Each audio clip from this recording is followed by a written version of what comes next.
Okay, hi. Today I'm going to make bread using science. And before we make the bread, we have to activate the yeast. In metaphoric terms, the yeast is asleep.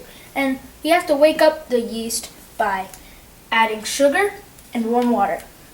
Put them all in a bowl, stir it, and wait until it's bubbly. And that's how you know the yeast is active and awake.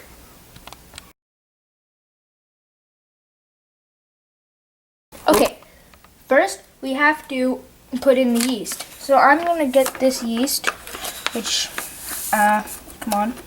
Okay, so I'm pouring in the yeast. The yeast is poured in. Now we have to get 2 teaspoons of sugar for this amount of yeast that we have. So this is 1 teaspoon, 2 teaspoons. Now we have to pour in the water. Now we're going to have to close this, lock it, and then put it on low, because I have an electric one. And then we're going to do this for a moment until this all gets mixed in.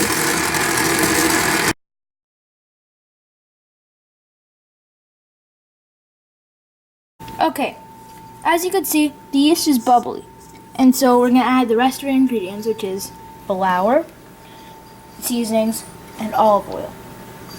First, we're going to add some of our flour. And now we're going to close it and stir it on low for a bit. Now we're going to add our seasonings. Oops. Let me get that real quick.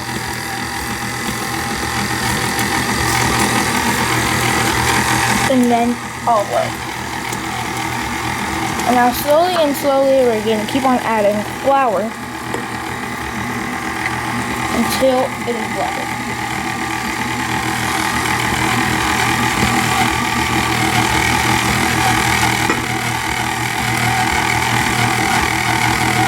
Okay.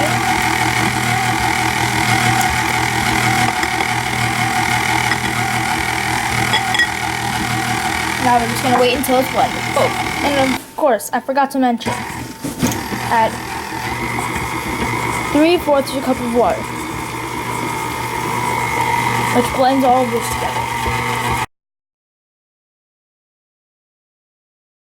Okay, so after this is blended, you have to put in a bread hook, which is this thing, if you didn't know. Now you have to blend, now you have to stir it for several minutes. So after this creates gluten, and gluten helps the creation of making bread. And so,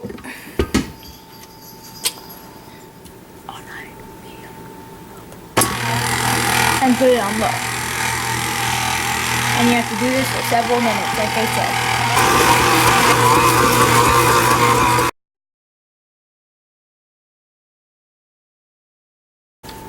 Okay, so as you can see, this has been going for at least 6 to 7 minutes.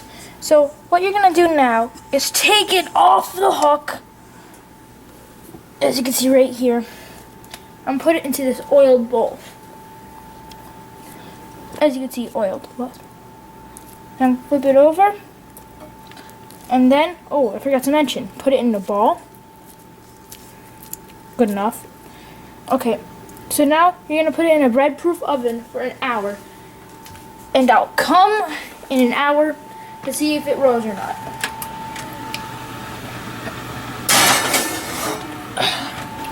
Okay, as you can see, the bread has doubled in size. So I'm going to take this out now. And so, as you can see, it's now doubled the size. So I'm going to take this out. So I'm going to punch this down and take it out here, and I'm going to spread it into a disc. It's insanely oily. So I'm going to spread it out into a disc shape. Okay, so it's good. And now I'm going to cut in half once, and so I'm going to spread it into 8. Is that good? Yeah, I think it is. So, and this is fourths.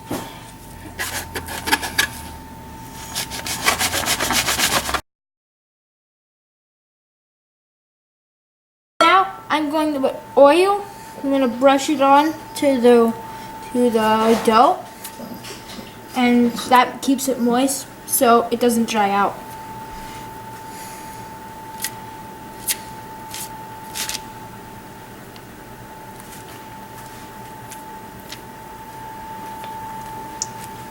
Do it just like this.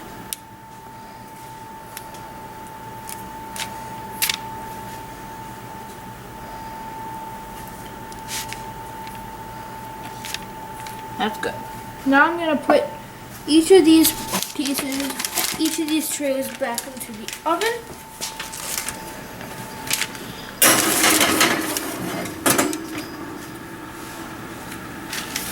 And then this one.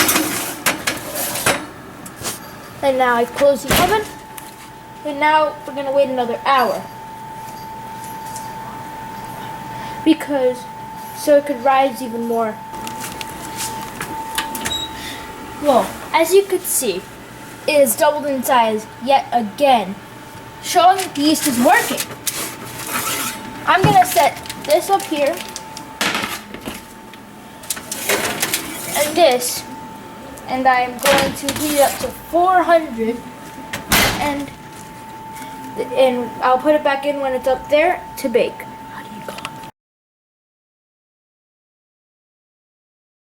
As you can see, this is the complete product of bread. I'm going to cut it in half to show you the work the yeast has done. Wait. Okay. Wait. Am I even cutting this properly? Okay. Yeah, I've got the motion of it now. No, I don't. Okay. So you see the bubbles inside of it?